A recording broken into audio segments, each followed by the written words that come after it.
Hozir men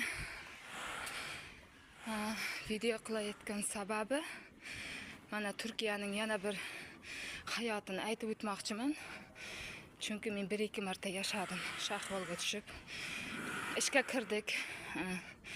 Salkam 3 oy ishladim. Alloh rozi bo'lsin. Turkman, o'zbek, xullas tortishuv bo'ladi, ayol ko'p joyda. Tortishib qoldik, shipillab borib, xazaykaga nima gapirsangiz aytib boray, yetqaza. Xazayka ham nimada kallasi ishlamagan. Nima bo'ladi-ki, hammaning gapiga kirib, million pullarning sohibi oddiy bir ishchining gapiga kirib, ishchilarning hayotiga aralashib, meni ishdan quvdi xullas. 13 kun bo'ldi. Ishonasizlarmi? 13 kun bo'ldi. Endi mana bugun ertalab keldim, pulimni ola olmadim, bankadan dedi, pul kelmadi dedi. Shirkatga telefon qildim, u ham uxlaydi 12 gacha. Oxiri shirkatning kattasini otini yozib, men shunga telefon qilaman, aybga buyurmang deb yozganimdan keyin telefonni ko'tardi. Atti qursin bu pishaklarni, pishakni ham ko'rgani ko'zim yo'q.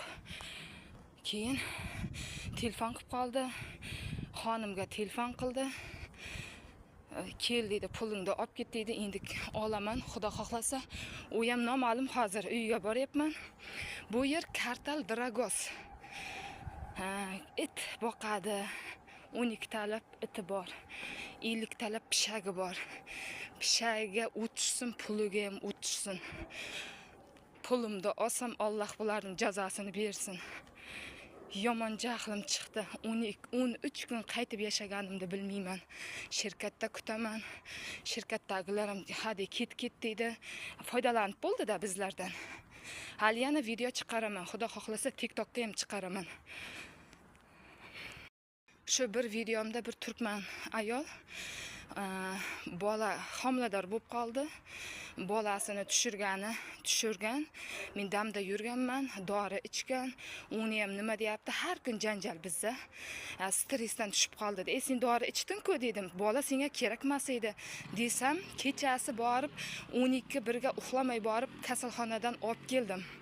Kiyimlarini oparib, endi luboy inson yaxshilik qilgandan keyin gapirar ekan, chunki ichim yonib ketyapti-da. Mana shu turkman xotin gapni choptirib ko'zimning oldida esimizda shunday yozib yordi-da. Endi men emas, boshqa ayoldi. Sal tortishgan uchun kameraga qarang, xonim janjal bo'lyapti deb. Keyin aytdim, sen uyolmaysanmi dedim. Sening bolang bo'lsa, bu ham bolasi uchun kelgan nonini terishga dedim.